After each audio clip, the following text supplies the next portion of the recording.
लगा था। शामू अपने आप से कहता है, लगता है आज फिर ये मछलियां नहीं बिक पाएंगी, इसे घर लेकर चलता हूँ। फिर शामू मछलियों की टोकरियां सिर पर रखता है और घर की तरफ निकल पड़ता है। घर के रास्ते में एक सुनसान इलाके में थोड़ी दूर पर एक कुआं था। आज शामू चलते चलते जब उस कुएं को देखता है तो वहां रुककर सोचने लगता है, मेरी ये बची हुई मछलियां तो सुबह तक खराब हो जाएंगी। इस कुएं के आसपास तो ठंडक होगी, वहां रख देने से ये मछलियां खराब नहीं होंगी। ऐसा करता हूँ, इन मछलियों को कुएं के किनारे ही कहीं रख देता हूँ, कल इन्हें भी निकाल कर बेच लूंगा।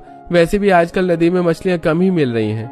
यही सोचकर शामू उन मछलियों को लेकर कुएं की तरफ मुड़ता है और चल पड़ता है। कुएं के पास पहुंचकर वो कुएं में झांक कर देखता है और आश्चर्य से कहता है, अरे बाप रे बाप, ये कुआं तो बड़ा गहरा है। और ये क्या, इस कुएं में तो नीचे जाने के लिए सीढ़ियां लगी हैं और अंदर से कुआं सूखा दिखाई दे रहा है। ऐसा करता हूँ, नीचे जाकर अपनी मछलियों को कुएं के अंदर रख देता हूँ, इससे ये ठंडी भी रहेंगी और सुरक्षित भी। अब राजू कुएं के अंदर बनी हुई सीढ़ियों से एक एक करके नीचे उतरता है। वो कुएं के अंदर पहुंचकर देखता है कि नीचे कुआं पूरी तरह से सूखा है और साथ में वहां काफी जगह भी है।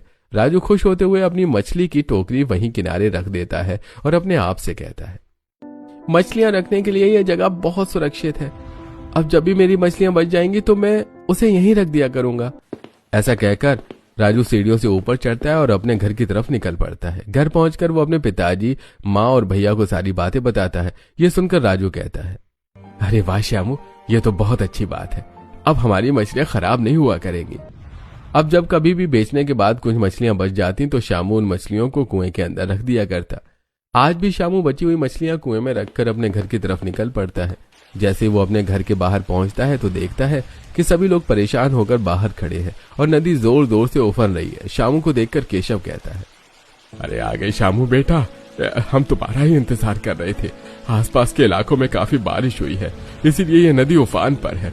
हम सभी को झोपड़ियां कभी भी डूब सकती है। चलो जल्दी से सामान निकाल कर बाहर ले आते हैं। घर के सभी लोग अपनी झोपड़ी में जाते हैं और थोड़ा थोड़ा सामान गटरों में भरकर बाहर आकर खड़े हो जाते हैं। तभी कुछ झोपड़ी पड़ोसी वाले भी आते हैं वहां और कहते हैं, अरे देख रहे हो राजू भाई, नदी कितनी उफान पर है। आज तो ये नदी हम गरीबों की झोपड़ियां डुबा कर ही मानेगी। चलो भाई, अब अपना अपना ठिकाना कहाँ